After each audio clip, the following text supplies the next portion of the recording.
আজি বৰ্তমান উপস্থিত আছোঁ ধেমাজি নগৰত আৰু ধেমাজি নগৰত নতুনকৈ বনাই আছে DC অফিচ। DC অফিচৰ ফ্ৰণ্টে এখন হাৰ্ডৱেৰ দোকান বুলি ক'ব লাগিব। বালাজী এণ্টাৰপ্ৰাইজ নামৰ এখন বিপণী মল বুলি ক'লেও বেয়া নহয়। আৰু পুনৰ ইয়াত কি পাব বস্তু হাৰ্ডৱেৰ পৰা আদি কৰি আপুনি মোবাইল পেইণ্টিং এই গোটেইখিনি ইয়াত উপলব্ধ হ'ব।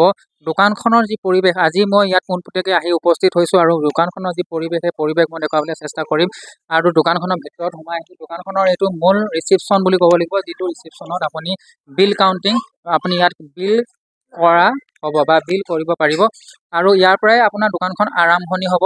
আৰম্ভণি হৈ আপুনি পোনপ্ৰথম ইয়াত সোমাই পাবহি মোবাইল আপোনাৰ যিসমূহ মোবাইল আছে সেই মোবাইল আপুনি ইয়াৰ পৰা ক্ৰয় কৰিব পাৰিব কম দামত বুলি ক'ব লাগিব। অফাৰ আছে, যিহেতু নৱবৰ্ষ আহি আছে, মাঘ বিহু আহি আছে, তাৰ কাৰণে উপযুক্ত অফাৰ ইয়াত ৰখা হৈছে বুলি আমাক ইতিমধ্যে জানিবলৈ দিছে। আৰু ইয়াত ঘৰত ব্যৱহাৰ কৰিবৰ কাৰণে টেবুল ফেনৰ পৰা আদি কৰি যিসমূহ সামগ্ৰী আপোনাৰ ঘৰত ব্যৱহাৰ লাইটৰ পৰা আদি কৰি সেই সকলোখিনি আপুনি ইয়াত পাব। আৰু ইয়াৰ পাছতে আপোনাৰ ঘৰত আজিকালি এতিয়া দেখিছে আপোনালোকে যে ঘৰত লেট্ৰিন বাথৰুমত ব্যৱহাৰ কৰা সমূহ টয়লেট সেয়াত আপুনি উপলব্ধ আছে। আৰু ইয়াত দৰ্জাৰ কব্জা বুলি ক'ব লাগিব, কব্জা এইটো লক এই ধৰণে আপুনি ইয়াত এখন ধুনীয়াকৈ ষ্টাইলত আছে। বিভিন্ন ষ্টাইলৰ বা বিভিন্ন ব্ৰেণ্ডৰ লগতে বিভিন্ন মডেলৰ বা আপোনাৰ উপযুক্ত হোৱাকৈ ইয়াত সকলোখিনি পাব আৰু আছে। আৰু ইয়াৰ ভিতৰত নেক্সট আপুনি চাব হাৰ্ডৱেৰ গোটেইখিনি বস্তু ইয়াত আছে উপলব্ধ। আপোনাৰ তাতে হাত ধোৱাও আপুনি ইয়াত বিভিন্ন হেৰি আছে আপোনাৰ। আৰু এইখিনি আপুনি সেইটো চাব পাৰিব। ইয়াৰ পিছত আপুনি বিভিন্ন ৰকমৰ বা বিভিন্ন ব্ৰেণ্ডৰ ইয়াত উপলব্ধ হ'ব আৰু কম দামত। আৰু সকলোৱে কৈছে যে ইতিমধ্যে জানিবলৈ দিছে নৱবৰ্ষৰ ভিত্তিত নৱবৰ্ষৰ কাৰণে বিশেষ অফাৰ আছে। হাৰ্ডৱেৰ সকলোখিনি বস্তু আপুনি ব্যয় বস্তু আপুনি ঘৰত অতি কম দামত ধেমাজি নগৰতে এতিয়া উপলব্ধ হৈছে। আপুনি ইয়াত ধুনীয়াকৈ আপুনি ইয়াৰ সমগ্ৰ বস্তুখিনি চাব পাৰিব। ইয়াত সকলোখিনি বস্তু আপুনি পাব। পেইণ্টিঙৰ কথাটো কৈছিলোঁ, পেইণ্টিং ইয়াত আছে।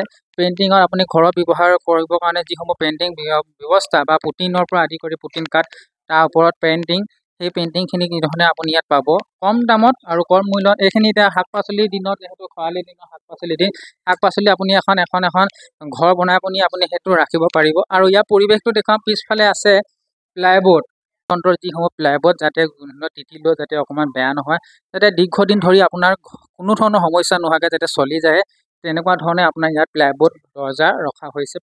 এইবিলাক প্লাষ্টিকৰ দৰ্জা। আৰু সমগ্ৰ দোকানখন ক'ব লাগিব যে DC অফিচৰ নতুনকৈ যিটো DC অফিচ বনাই থকা হৈছে, DC অফিচৰ ফ্ৰণ্টতে আপুনি পাব। ইয়ালৈ আহক, আমি ডিছক্ৰিপশ্যনত দিয়া এটা নম্বৰ দি দিছোঁ, সেই নম্বৰত আপুনি যোগাযোগ কৰিলেও আপুনি নৱবৰ্ষৰ কাৰণে বিশেষকৈ সুবিধা বা অফাৰ পাব। আৰু সকলোৱে আহক, আজি নতুনকৈ অপেনিং কৰা হৈছে বা নতুনকৈ শুভ উদ্বোধন কৰা হৈছে। আৰু অসমীয়া যুৱকে অসমতে থাকি এই ধৰণে আগবাঢ়ি যোৱাটো এটা ডাঙৰ কথা।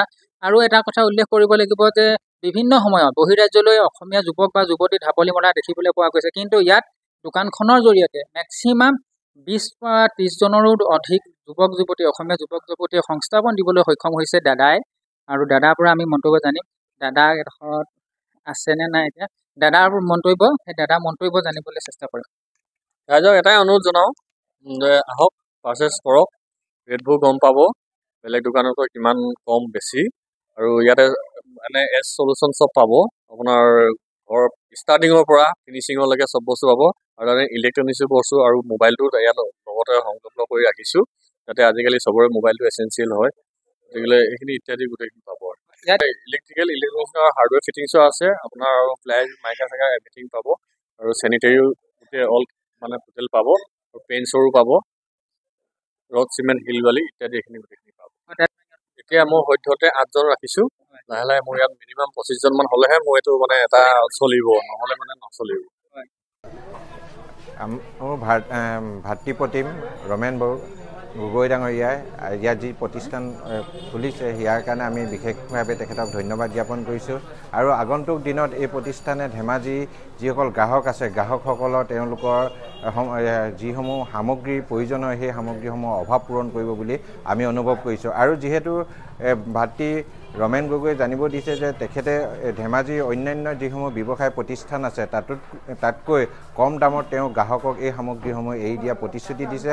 সেইকাৰণে সকলোকে আহ্বান জনাইছোঁ তেখেতলোকে ৰমেনৰ এই প্ৰতিষ্ঠানলৈ আহক আৰু তেখেতলোকে ক্ৰয় কৰি দেখক যে অন্য ব্যৱসায় প্ৰতিষ্ঠানতকৈ তেওঁৰ ভাগৰ ইয়াত সামগ্ৰীসমূহৰ দাম কম হয়নে নহয়। যদি কম হয় তেতিয়া ইয়াৰ পৰা তেওঁলোকে উৎকৃষ্ট মানৰ সামগ্ৰী ক্ৰয় কৰি তেওঁলোকৰ ঘৰ ধুনীয়াকৈ সজাওক। ইয়াকে মোৰ ফালৰ পৰা আহ্বান জনাইছোঁ আৰু তেখেতলোকেও এইবিলাক অন্যান্য ব্যৱসায় প্ৰতিষ্ঠানৰ লগত তুলনা কৰি তেখেতলোকে ভাল হয় যদি ক্ৰয় কৰিবৰ কাৰণে আহ্বান জনাইছোঁ।